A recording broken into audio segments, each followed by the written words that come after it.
Good afternoon, ladies and gentlemen. This is Krishna Mukherjee from EPS, welcoming you all to the Economic Times live webinar, Accelerate Data Management and DevOps with Virtual Data for Peace. This webinar is brought to you by the Economic Times Edge, powered by Algorithm Technologies. In today's world, we all require new applications, whether mobile or collaborative, with a strong focus on analytics.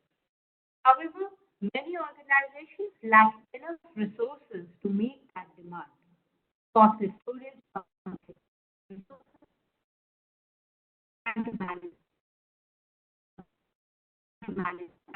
databases are creating a lot of problems for organizations.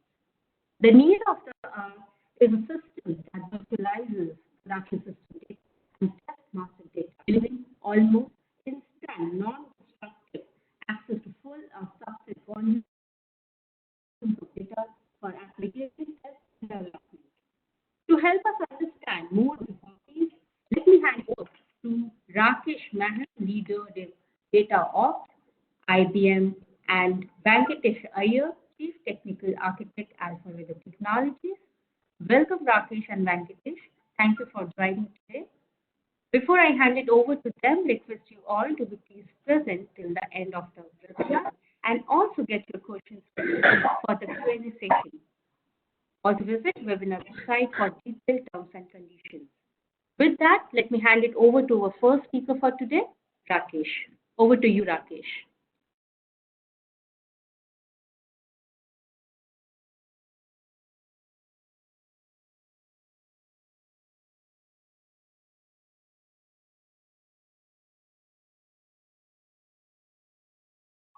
Very innovative solution which has been recently launched by IBM to cater to the DevOps requirement and challenges that we are facing on a daily basis, irrespective of the industry. Before I start, let me give you an elevator pitch, which you can pin it on your wall so that you can come back to it after 30 minutes to see what kind of value this solution brings on the table. So the elevator pitch of this solution is it reduces the DevOps cycle time from 22 days to 22 minutes with a savings of 90% on the storage cost. So this is the kind of value that it is bringing on the table. Now, how are we doing it? We'll go through the subsequent slides to figure out. And if it looks like a fairy tale story, trust me, you don't need to be very surprised about it because it has been a proven solution. We have already have 3,000 customers on this solution across the globe. Recently, in the last 8-9 months, it has been launched in India. And in such a short span of time, we already have around 6 to 7 enterprise level customers. So without any further ado, let me go to slide number 2 to give you a brief slide number 2, which is talking about an agenda. So we'll first talk about the problems and challenges that we are facing on a daily basis. Then we'll talk about the VDP solution, the architecture of it, the very fabric which enables such kind of a value that we usually bring to our customers. Then what would be a typical day once you adopt a solution like VDP on your regular practice, DevOps practice? Then we'll talk a little brief about what are the different use cases that the solution can be used for, and then the business benefits. So let me tell you one very important thing about this package or this solution. Whenever we have pitched it to any of our customers, the value comes in lock, stock, and barrel. We have never given this solution to any customer without a preempt realization of the ROI. So customer has seen the return on its investment on this solution, and then only they have adopted it. So this is a solution which is having profound tangible benefits to your regular DevOps challenges. And then, of course, how we are going to put it across to enterprise. What are the different layers of governance that your IT team needs to maintain to squeeze the maximum juice out of this solution. Okay, moving on to the slide number 3. And before I go there, please note down all your questions, whatever you have, and we'll be very happy to address all your queries once we wrap up the session. So in the slide number 3, you can see which is how at what rate the data is growing. I can remember one of my interactions with probably I think the third or the fourth largest bank in the country. And as for the GM of the IT department, he told me a very revealing data. Uh, till 2016 or 17, whatever the data the bank had accumulated, the same amount of data they accumulated in just 2 years. So from 2016 to 2018, the same amount of data got generated, what they generated in the last 15, 16 years, which was very revealing at the same time, pretty overwhelming. Because if you do not have a plan or a framework to contain that kind of a data, then we're gonna keep on spending millions and millions on simply provisioning that data. So the point which the slide is trying to make is the data is growing exponentially, and likewise, the copy requirement of the data is also growing. For example, if my core banking data or my core SAP data is at 30 terabyte, I will require similar size of the databases like 30 terabytes of each for every copy requirement. So any business application development team or the MIS team, they will also require similar size of the data as a copy of the master database. So starting from production, if you see one block, backup and DR 2 blocks, then dev test QA 3 blocks. So likewise in a series, the number of copies also grows exponentially. So next slide, in the slide number 4, it's more or less giving the same impression, which is how copy of the core application data or any application data for that matter remains a big challenge, a big problem. Uh, your core banking data or your core application data grows, but that needs to be transferred to another business unit. That needs to be copied for backup or DR remains a perennial challenge for every industry or every enterprise. So in the slide number 5, what we are talking about is different challenges. So in the 30,000 feet view, in the last 2 minutes, we talked about how data is growing exponentially and how copy of those data, the requirement of the copies of the data also remain a big challenge. Now in this slide, we'll talk about 7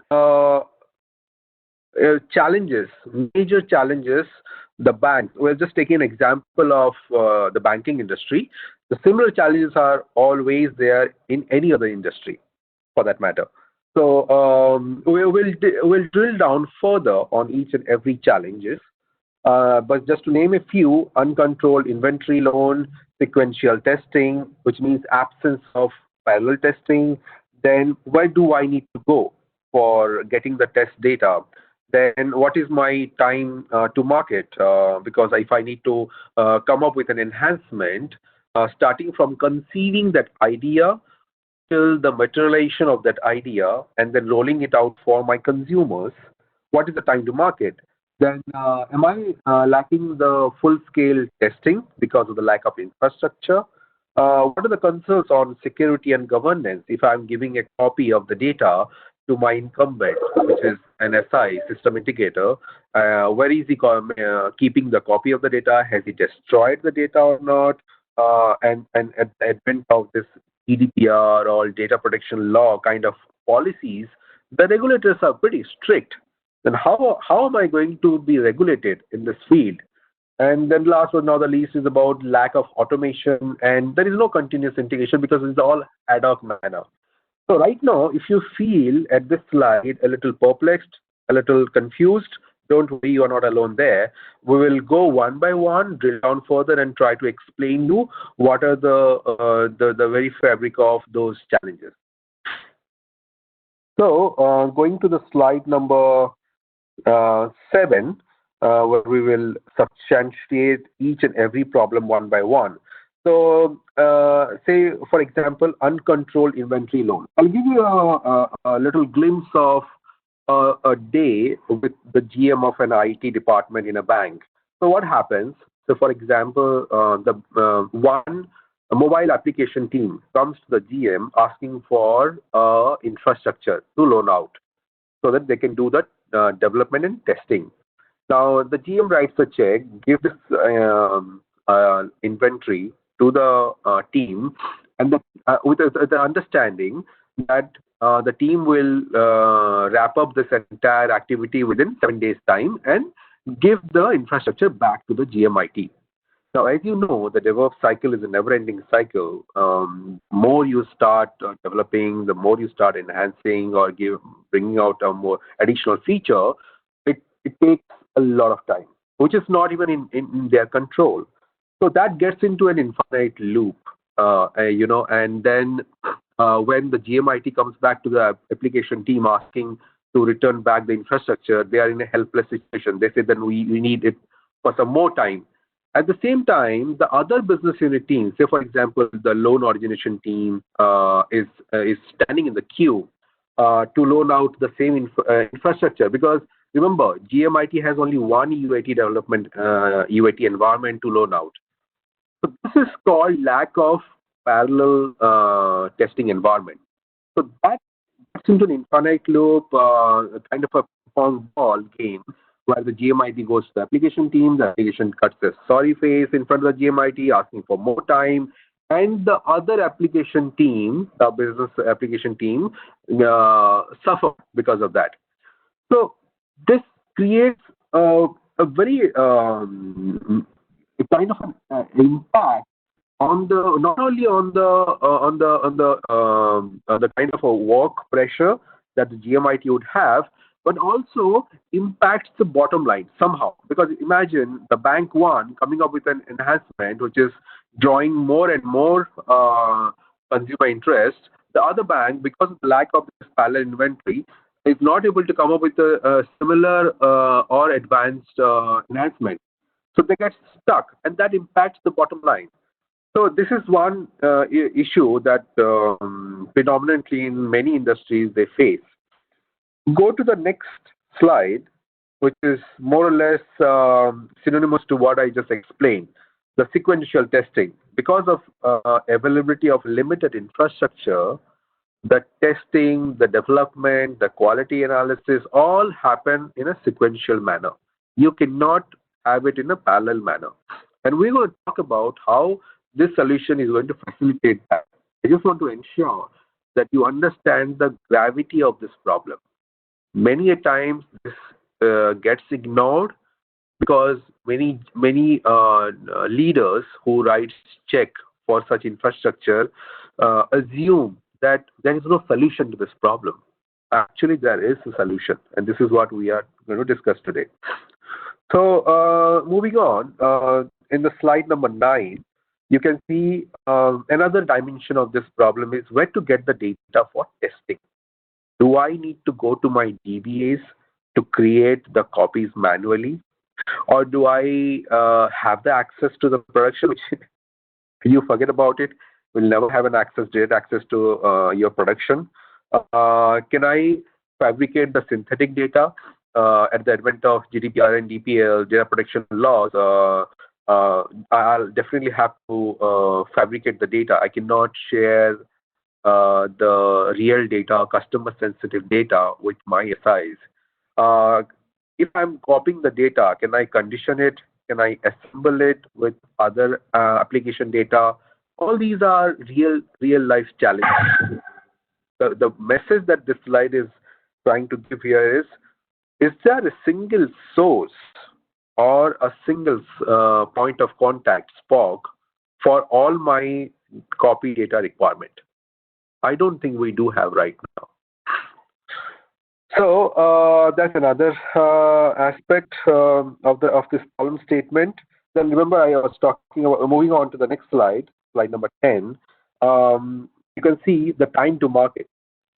If you do not get the basic infrastructure to do your DevOps activities, to test your new features, the data, the idea that you have conceived on the whiteboard, if you do not have the basic infrastructure to put it into action, then the very purpose is defeated. You cannot roll out those enhancements as quickly as possible. So if you try to understand the physics of the copy data management, then you can see if you have a production data and you have, say, for example, 1 gig of network speed, then you will probably need 5 days to create 5 physical copies of a size of a database of 5 terabytes. That's the very basic physics. Probably some DBAs would come up and say that, no, I am doing it in probably a couple of hours. Now, when you say that you are doing it in a couple of hours, you might have a high speed bandwidth, or you might be doing a subsetting of it. Or even if you're not doing both these of things, still you are consuming your time. As a DBA, your main KPI should be how to condition the database, how to optimize the tables and the rows of the database so that the performance can be optimal. Your KPI, so to say, is not getting busy in giving the copy of the database to your colleagues. That's not how your KPIs will be measured. Your KPIs will be measured how optimally you are maintaining the database. So if we focus more on the physics or more on the dynamics or the time that it takes to create copies and give it to the different requirements, it takes that much of time. And then eventually you lose that lead time, or you get consumed with the gestation period in creating the database, a copy for the end users. Now moving on to the slide number 11, this is one of the perennial problems in the industry. I cannot name the bank, but you must have experienced it in the past that one of the mobile banking application got crashed and didn't work for almost so many days. And to add to that, Gartner says that if you find a bug within the first 5 days of application development, it will only cost you $100. But if you find it at the latest stage of the production, it's going to cost you thousands and thousands and probably millions of dollars. So why am I saying this? Because of the lack of infrastructure, many a times the IT team cut corner and they provide a subset of the master database, the parent database. By doing that, whatever the enhancements you are putting on to the application, you are exposing a very limited set of data during the DevOps, and then you let that poor kid, that enhancement, go out to the open world and face all the data anomalies. Now, how do you expect that kid to run where he can barely walk? So that's exactly what the problem is right now with the industry, that to cut corners, they provide subsetting of the data, and that's not the ideal way of testing all your features that you have developed. So that means you always lack full-scale testing. Now, you can, of course, provision the full-scale testing, but for that, you have to spend hundreds and thousands of dollars on storage, on software licenses, all these things, and which I don't think is an ideal situation. So, needless to say, if you do a subsetting, that leads to poor quality and low customer satisfaction. Then, slide number 12 is a concern on security and governance, which is, as I mentioned earlier, who is accessing my data? Of course, I created a copy. I gave it to my SI or my incumbent. Now, I don't have any track of where he is taking the data, what is he doing with the data, how long he is retaining the data, and then has he destroyed the data or not? Now, if the DPL comes into action, or if you talk about the European market where GDPR is already there, you cannot afford to do such things. These are kind of a federal offense. If you are sharing your customer sensitive data to an entity who is not authorized to have it. So just to touch the tip of the iceberg, because that's another topic of debate, and we can come to that later. But that's a message that this slide is trying to give you, that you always have concern security, because whatever you are doing right now, the practice or the process that you are following, it is not auditable. So remember, this word auditable, we'll come back to that later. Now, I'll spend only 30 seconds on this slide number 13, which talks about no automation, no continuous integration, because you lack a parallel environment. Sometimes you do subsetting. So whatever the enhancements you are coming up with, you do a one-time testing, you do a one-time quality analysis, and again you will give the infrastructure back to the IT team.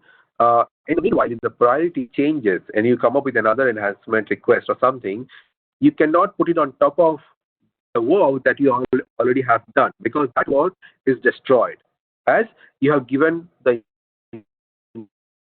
infrastructure back to the IT team. So there is no automation or no continuous integration, which is possibly the basic backbone of just to roll it back and putting it in one slide. If you look at the slide number 14, which talks about the current situation. What do we have? Say, for example, you have 1 terabyte of any database in production under a layer of application. You have to give, under ideal situation, of course, as you don't want to cut corners, you want to give full scale data to your development guys, your quality assurance people, your integration team, your testing team.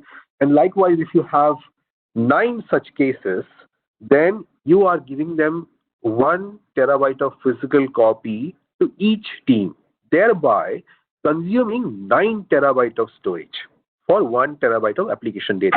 This is the current scenario that you have. Moving on, if you look at the slide number 15, which I believe has a little bit of animation and all, you can see that in this solution, what we are doing, instead of just creating physical copies and handing it over to the required team, we are creating an in-between virtual golden copy, creating a golden copy of that solution. And that golden copy is sitting in a different server, and then that server is throwing unlimited number of virtual copies without even occupying a 1 megabyte or 2 megabyte of physical storage space. So look, try to understand what is happening here. For 1 terabyte of application, you are creating a 1 terabyte of golden copy. And before I go there, let me tell you that when you create a golden copy through VDP, Virtual Data Pipeline solution, the data gets compressed and you get possibly 700 GB or 600 GB to say the least. And then you are projecting it to any user through the IP address any number of times. And that provision takes minutes. Imagine it happening in a physical scenario where you are giving the storage connection to this guy. This will take hours, if not days, and you lose a lot of time. But through this solution, you are giving them unlimited number of copies within minutes, and this has been proven. We have done it, and customers are going ballistic about this feature. So by doing that, if you look at the purple table, what is happening? A large finance customer, which has an Oracle database, which used to take 21 days for the cloning, now taking only 20 minutes. Likewise, you see the table, imagine the number of days we are saving. On the icing on the cake is, of course, the 90% storage space. So instead of consuming that 9 terabyte, you are only consuming that 1.1 terabyte of storage. space. So this is what I was talking about, that elevator pitch. This is the massive value that you are getting out of this solution. Now we'll go a little deeper into the dynamics. How what is it doing? If we look at the slide number 16, so there are three phases here. One is the capture phase. Irrespective of the database is what you have, whether it is Oracle, whether it is MS SQL, Postgres, IBM DB2, MS SQL, SAP databases, you name it. We create a golden copy out of this by invoking the native technology. For example, in case of Oracle, we invoke RMAN. Through the RMAN at a block level, we create a copy which is very application specific. We create a copy of that, and that copy. So for example, today you are taking the first copy from the production to the golden copy. That becomes the day zero copy. And after that, it works on a technology called Coffee, a little fancy name, of course. But the Coffee stands for Capture Once, Forever Incremental. So all those incremental synthetic copies are maintained in day one, day two, day three versions. So this seamless versionization helps you to get the data of any historical time state. Say, for example, there are two guys. One is a developer, one is a tester. The developer is saying, I need today's data. So immediately you can spin off today's data within minutes to his server. Now, the other tester says, I need 7 days old data. So in the UI of the tool, there is a time scroll bar where you can scroll the time bar to 7 days back and then freeze it there and then project that database of that data size to this tester guy who can then access this data, and they will feel no difference. This is completely LDAP integratable. So if I have the required credentials with myself, I simply log into the tool with my right set of credentials and then start working on the copy that has been provisioned to me. Suppose I did my work today, I left it at 6 p.m., whatever the work I have done. Tomorrow, if I come and start and flash my screen, I would start the work from where I left it yesterday. That's exactly what happens, and that is the meaning of this manage phase, where the tool automatically manage all these things: your versionization of the databases, your different requirements in terms of what size of the data you need, and that is really another important use case. I'm just out of excitement telling you, we can pin it on the wall that it can also be used for quick recovery. So just again pin it on your wall so that we can come back to it later. If you are using any backup software, it does a dedupe, and then it takes a lot of time for recovery. Using this solution, you can also do a quick recovery using the time scroll bar. Okay. Talking about the third phase, different use cases, and then the manage phase, the tool also provides you a workflow engine in which you can define the SLAs, in what frequency you want to replicate the data from the production to the golden copy. You can define all these policies, and it will be fairly automatically can be managed. Going to the slide number 17, again, another representation of how it works. You can see on the top the production applications. Then going further down, you create a golden copy.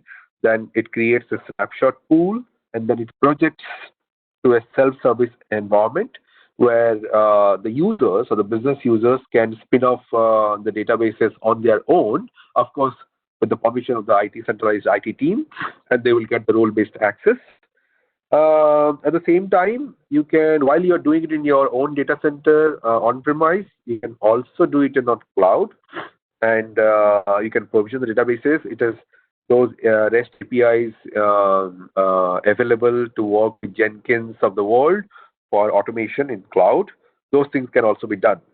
So fairly easy to understand what are the dynamics of this tool. Going to slide number 18, this is another very important use case which I was talking about earlier, that how can I seamlessly provision data masking? So what you do, when you try to do a data masking, it is fairly a painstaking manual process. You need to run the scripts, or you have the tool. You select the rows and the tables in the database, and you do the data masking. Now, using this tool does not provide data masking, but this tool can actually boost your data masking ability. Of course, IBM has the data masking tool, Optim Data Masking, which can coexist with this data masking, or if you already have invested on any of the data masking solution, it can coexist with that. It can be very tightly integrated with that data masking solution. And then once you set the rules in the workflow, remember the manage phase of that application, you can create those SLAs, create those workflows, and then you just kick it and forget it, kind of a phenomenon. You simply let the tool decide whenever there is a requirement of masking. You just feed the data will get scrambled on its own, and it will be projected to the users the way they want. So, talking about so if you go to this next slide, which is basically the features summary, which is talking about. I hope you're getting the right representation of this slide because it has a bit of animation. So the first one is the provision of multi-terabyte cloud data sets instantly without subsetting. And why it matters? Because it reduces the wait time, improves productivity. There's no brainer there. It can be worked on any cloud. It has that elasticity, flexibility, and freedom. Then the third one is it can work with any tier of storage, whether it is a flash or whether it is a SAN, or even it can work with the tape library storage as well. So that way, depending on the policies of the data, the aging of the data, you can define policies and it can reduce your cost dramatically. Very important aspect is the self-service feature of this tool. So instead of the GMIT being bogged down with the workload and the request coming from different teams, he can facilitate this as a self-service platform, which is an API driven, and a significant amount of automation can be brought into the picture. And as I mentioned earlier, it can also be flashed to the cloud, where Jenkins, Puppet, all these applications and automation tools can be used with the REST APIs. Data masking cannot emphasize enough. As I mentioned earlier, it takes care of the control and security. So moving on to the slide number 20, which is a 30,000 feet view of the different features of functionalities. It also has a couple of screenshots of the tool. The tool is very interactive. I would urge all of you to give it a try through demos or POCs and talk to our partner, Alphariddim, and they will facilitate those POCs and demos for you. And the first side, you will love it. I can bet on that. You can read the different functionalities and features that it has. Some importance are multi-cloud portability. You don't need to spend on storage anymore on the cloud because of the feature. Then the self-service provisioning. Then the high-performance virtual cloning. Instant rollback. This is one of the very compelling use case for a bank, that how quickly I can roll back. How instantly I can roll back. The current backup and recovery software was doing the dedupe, so when they were not able to do the proper rollback, so this you can do a proper rollback. Going to slide number 21, which is an example. Very quickly, I can tell you in the slide number 21, probably one of the large banks in the world has converted their IT center from a cost center to a profit center. By doing what? By using this tool, they have created a DBaaS, database as a service. So anytime, whenever there is an application team coming with a request of having a copy of the data, they are doing some internal charge code kind of a concept, and within minutes, the user can have that copy of the data, and they are charging it back to the cost center. So that is how they are using it. And if you look at the slide number 22, virtual copies are literally occupying 1 MB or less space. This is the kind of a value that he is bringing on the table. And we will never hesitate to show it to you live, how technology is helping you to save 90% of the storage because of the VD.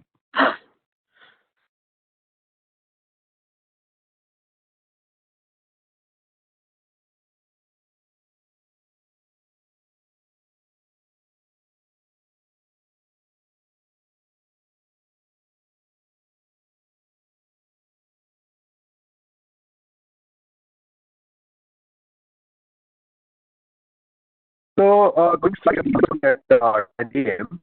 If you look at you can keep on creating. You can send the data to the branches. You can keep the full data size copy to the MIS team for the analytical purpose. You name the use cases, and you will have it. So if you look at the slide number 24, this is the VDP in use. What are the different kind of use cases they have? Database as a service, DevOps self-service, point in recovery, which is another very innovative use case curated by one of our customers. Then periodic training that you want to give it to different branches, the data masking. All these are real life implemented, executed use cases of VDP.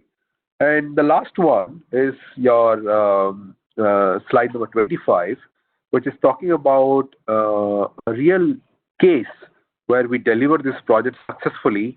And these are the data points which are talking out loud the value props, the success this solution has on the ground. 90% reduction in the DV provisioning time. And this is, by the way, one of the banking customers, they came out with this return on investment, 54% ROI in just 3 years. 80% reduction in masking processing time, 90% improvement in the application enhancement cycle time. So these are some very credible outcome of the solution which has been implemented with our customers. I'll take another couple of minutes in just explaining you. If you go to the slide number 26, the governance process. Very three fundamental pillars of governance. So the IT operation team, you might be curious that how am I going to manage this kind of a tool? So the IT operation team can be at the helm of this entire solution. They can manage. They could have the baton of this tool, while the application team can write different policies depending on different what kind of regulations they are under and what kind of policies they want to define in the app. They can do the policy management of the tool, and the business team can be the end user team, which can take care of the different governance practices for the tools. For example, what should be the policy for my third-party vendor? How they should select the applications? What should be the turnaround time? What should be my MIS scenario on which I can create a copy of the MIS? The policy on self-service. So all these things can be controlled by the business team. So very well articulated, very well defined platform, depending on the use case and the need of the different teams. Going to slide number 27, these are a few recent wins we had in India, and we are growing leaps and bounds in terms of acquiring, giving value to our customers. And if any point of time we require more in-depth idea about the solution, you can reach out to us. And I would like to now hand over to our Chief Architect of Alpharythm, Mr. Venkatesh, who can probably talk a bit about the technology fabric of this solution. Thank you very much for your time. I'll be here. If you have any queries, please raise your hand and we'll be happy to answer those questions. Thank you. Over to you, Venkat. Yeah, thanks, Rakesh. I would continue more on the technical side of the presentation. My name is Venkatesh Iyer, and I am the Chief Architect of Alpharythm Technologies. We deal with big data technologies and also in DevOps processes, and are a main implementation partner for the VDP solution, where we work very closely with IBM to implement the solution. So I will take you to some of the more technical aspects of VDP, where Rakesh has covered more from the business perspective. I'm covering it more from the technical perspective. So, bit from a business perspective, essentially it's seen that there's a lot of organizations today are going towards digital transformation, and one of the major initiatives people take in digital transformation is around data warehousing, analytics, creating predictive models, making it available across all the channels. And it becomes very important for organizations to make production data available in a test and development environment, which is properly masked and controlled, so that the reporting that is done and the models that are built are reflecting the real life scenarios and are able to deliver value to business, which is expected. So going to the next slide. So this is typically the approach that every organization takes, where it's seen that most of the banks, telecom industries, retail organizations have developed a continuous delivery and integration system where you use tools like Puppet, Jenkins, Ansible, and Chef, which are able to create an orchestration where the codes are checked out of the system, they are compiled, and then run for the test cases success, and the failures are reported and acted upon them. The other aspect which now comes into the picture is how do we also provision test data in the same sequence so that the execution of the scripts or the testing scripts happen as part of one continuous motion. Hence, if you look at it, VDP plays a very important role when it comes to executing the DevOps approach, especially in the test data management aspects. To look at a problem at from a magnifying lens perspective, you see, in an organization there are multiple developers. There may be parallel development that may be going on in the organization for multiple use cases. Each of them requires their full set of data, production-like data, with the real-life values, which has to be used either for developing, testing an application, or using it to test the data warehousing data, or running reports using various reporting tools like Tableau, Cognos, to be able to look at the metrics. Now, each of the reports require real-life data to be able to validate, especially in the testing and the UAT phase. And it's extremely critical that the data resemble real-life data, but at the same time, they also are catering to the GDPR principles, wherein you are masking some of the critical data, which should not be seen by the developers or the testers. Especially there are organizations that make data available from their warehouse and lake in to third-party organizations who have specialized algorithms that need to be implemented to be able to create a model. So when customer data is getting exposed to these organizations, you will want to mask the data in a particular manner so that the models are consistent in nature, but at the same time, the organization that is implementing the model, that is the implementer, is not able to see the actual customer-related details. So if you look at the statistics that is available to be able to do the cloning, creation of instances, and also doing the masking, you will see that typically for clone times, you will see that in financial companies, it ranges from 21 days to 10 days at the minimum. And this, of course, involves a host of change management process where there is a request that goes to the team, then there is a provisioning based on the SLA, then there are port openings that happen based on that, then which finally culminates in the DBA provisioning the instance and the storage, after which the masked copy is created. And if you look at the current requirements from the business, they want things to be commissioned very fast so that they can test their models, their reports, get the output, and take it to the real-life market in terms of implementing better analytics models.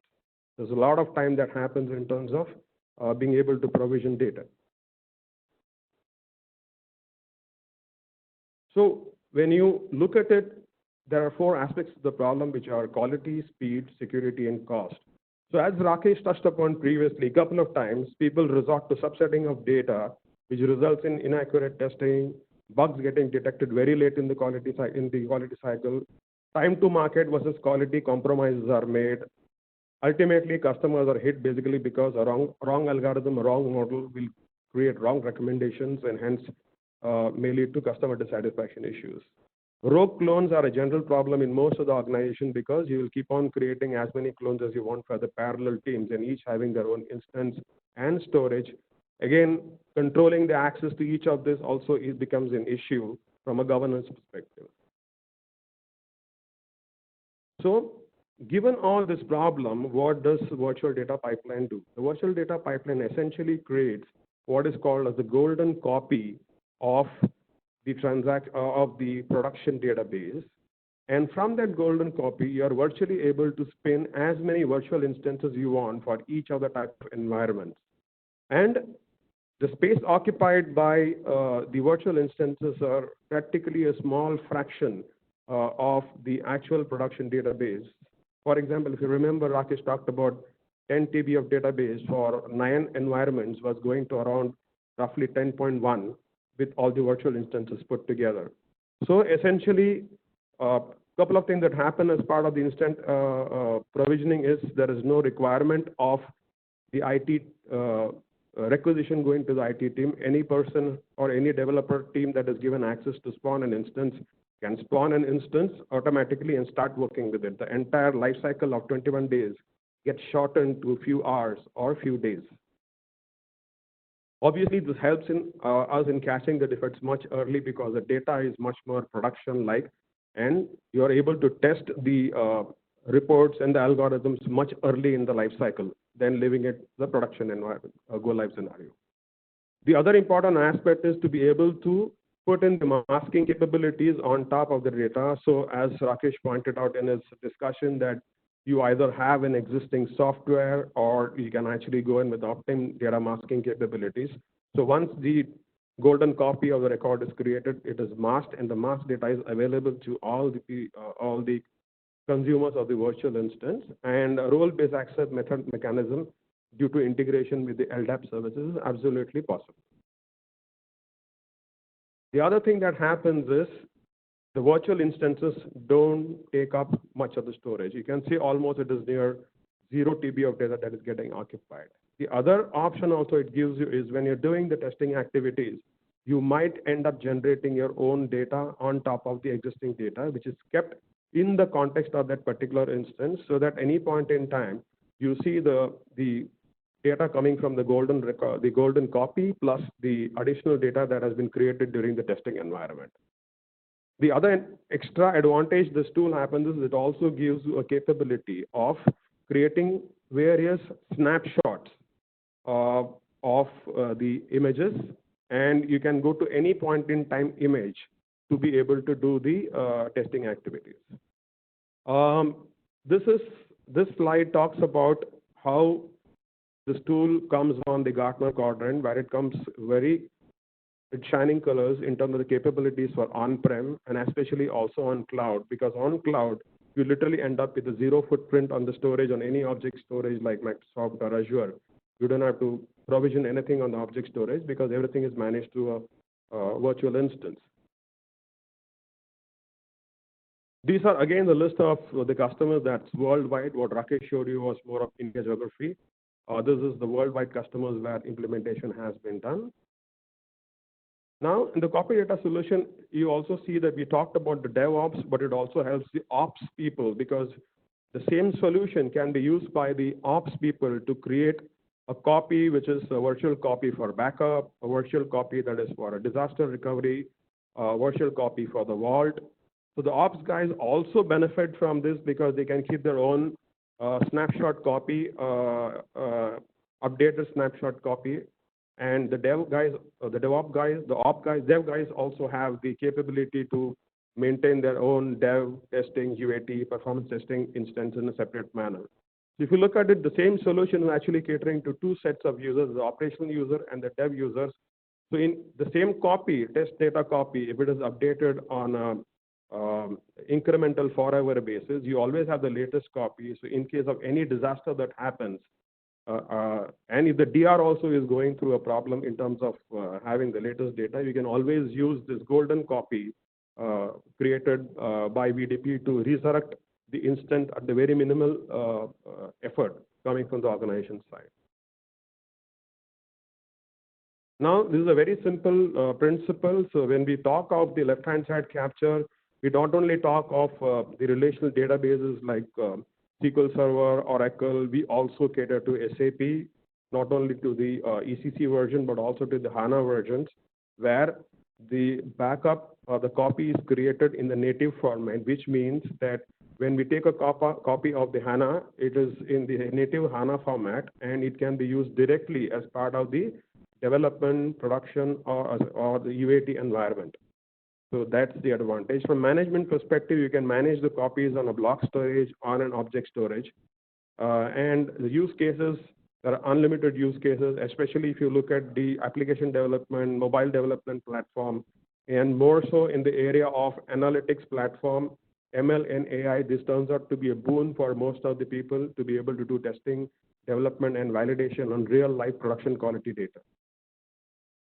There is also an important component as part of the VDP, which is called a global VDP Global Manager. As you see in the image, you see multiple horizontal slots, which are the various instances created for the various environment. And the various balloon or callout items represent the snapshot of the item taken at different points in time, which indicates that if I'm doing a testing today and there is a problem with my test case, I can actually switch to an instance which is 1 week back and do my testing to figure out whether when I developed the code within last 1 week, did any change happen in my code which is creating the problem. So that's because the VDP manager maintains multiple snapshots of the data slices that are getting created and presents the vision which you want as of today, as of last month, based on how we want it to be provisioned. Now, this is an overall process that happens when you are using a solution like a VDP in the CI/DI process, where you typically have check-in of the code, where you write the code, when you check in the code, which gets into GitHub, from where the frequent builds are happening through the Maven tool. Then we have the provisioning platform where we use Puppet, Ansible, ServiceNow to do that. Urban Code is the IBM solution for doing that. Once the provisioning has happened, we can actually now invoke VDP using the APIs to provision the virtual database for the test environment. We can deploy the latest build, execute the test automation framework, and finally get the report on the entire process and the test results. In between, if you want, we can also mask the data so that data that is relevant is only seen by the people.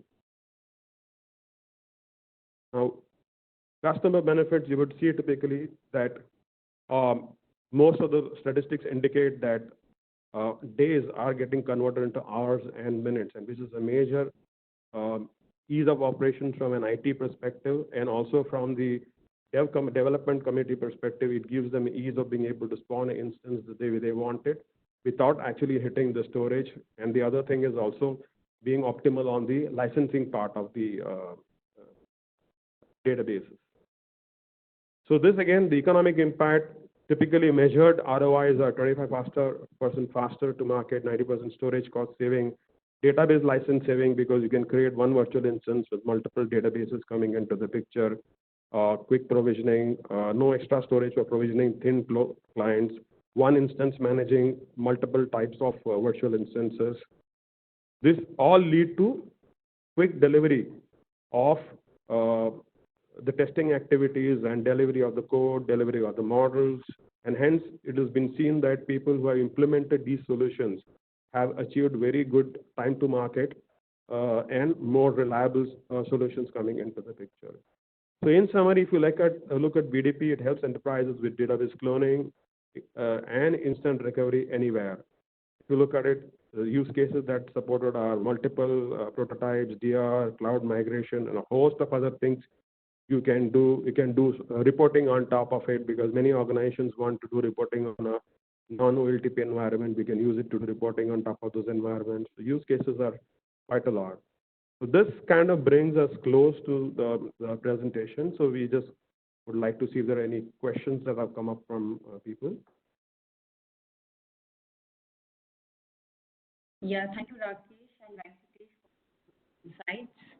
Quite topical theme we discussed today. So I could see that there are a couple of questions from Mahesh and Manoj. Dharmaraj, can we try unmuting their lines? Yeah, this.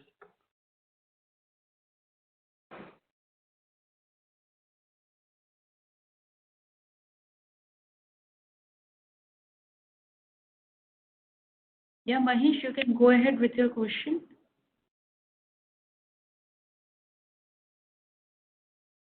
I think his audio is not connected.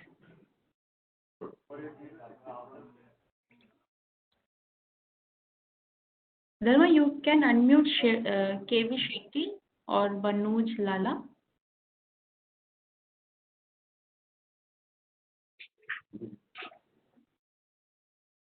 Manoj, please go ahead with your question. We have Manoj, can you hear us?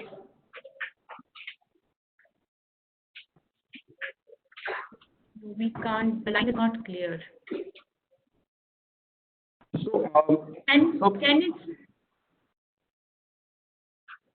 Yeah, so I saw that question on the deployment of the microservices.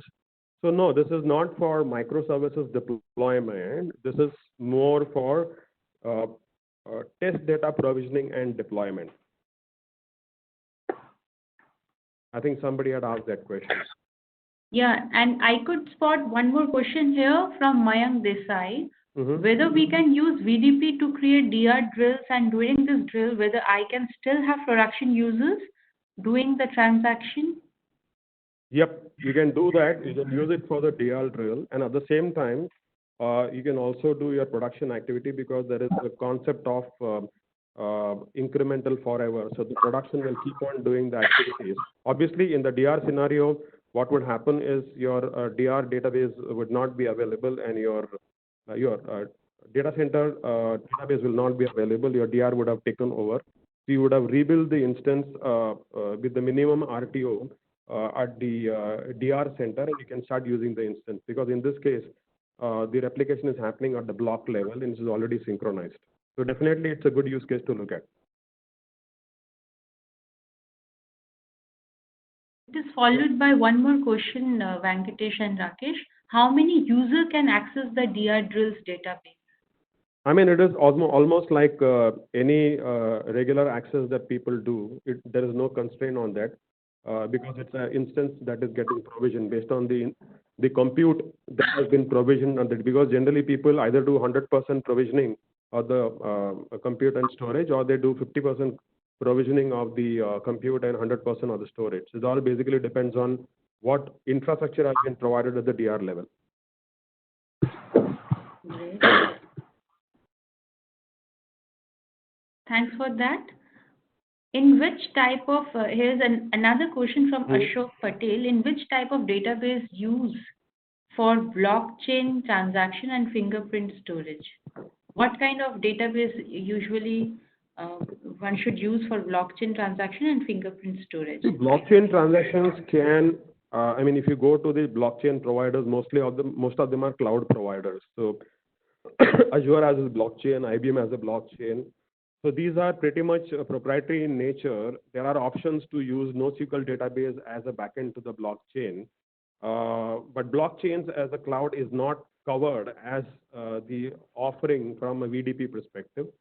So there is no correlation between the blockchain and VDP at this point in time.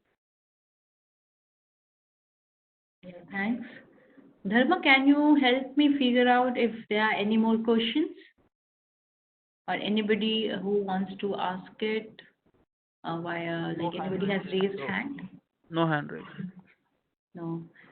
So with that, I think here we are at the end of the session. Rakesh and Venkatesh, Would request the final word from your side if you can throw some light, like the key takeaways from today's webinar.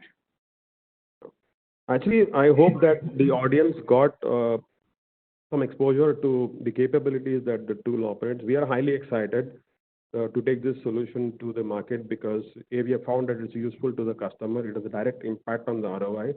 Two, the implementation life cycles are very short, and deriving the ROI for the customer is very quick. So especially banks, smaller banks, NBFCs, cooperative banks, insurance companies will find this an adequate use case because of the variety of applications they have and the initiatives in the area of data management, analytics, governance. Everything is available in this tool to take care of the entire DevOps process from a test management perspective. Rakesh, you want to say something from your side?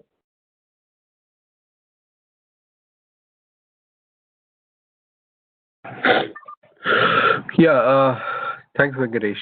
Am I audible? Yeah. Yeah. Sure. Yeah, I mean, as you rightly put it across, Venkatesh, the use cases could be as many as you could think of. Whatever the use you have for additional copy requirement, whether you want to take and give it to the MIS team for running reports, you want to take and give it to the branches for training, for data analysis, you want to give it a copy to your incumbent to do the testing, the development, quality analysis. Wherever there is the very requirement of or dependency on your production database, imagine that I wish I had a copy of my production database to do this activity. There you go. You do have the need of this solution. Now, what are the other multi-dimensional use cases? As I rightly put it across, you just need to think of what do I need to do, or what is the requirement that I have, or what I should do if I had this additional copy of the application database. You will need VDB. I don't want to limit the use cases, and that's the reason I'm putting in a generic statement that whenever you feel you have a need of a copy of your production database, you should come to VDP, and it will cater to your requirement. Thank you. Thanks a lot for your time. Thank you, Rakesh, and thank you, Venkatesh, for those Thank insights. Yeah, thank you so much. It was great having both of you today. With that, let's wrap it here. I hope you all enjoyed the session. For any query or feedback, you can reach out to me at krishna.mukherjee@timesgroup.com. And thank you once again for joining the Economic Times live webinar powered by Alpha Rhythm Technologies. Thank you. Goodbye.